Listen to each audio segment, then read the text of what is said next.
Welcome to 2-minute Photoshop secret. First of all, let's duplicate the image. Once again, just duplicate the image. Now guys, press Ctrl L from the keyboard. As you can see, we are creating a levels, and just move the slider from left to right until you get a perfect kind of blackish kind of look on the photo. And you can just adjust. As you can see, if I'm moving the slider from right to left, it is creating highlights because we want to create a dark shadows, and you can just adjust until you get a perfect selection type of thing that it separates from the background. So as you can see, this one is looking kind of amazing, and now I am able to select the photo very quickly. Just hit OK. Now select the quick selection tool, and guys, you have to keep in mind that always do the selection in 100% zoom.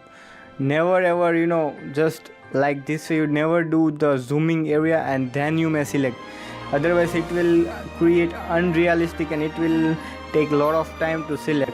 So it is very much necessary or important. If you want to quickly select the photo, just make the image at 100% zoom and just select using the quick selection tool in that way. Now just roll on the subject's body to select in a proper way.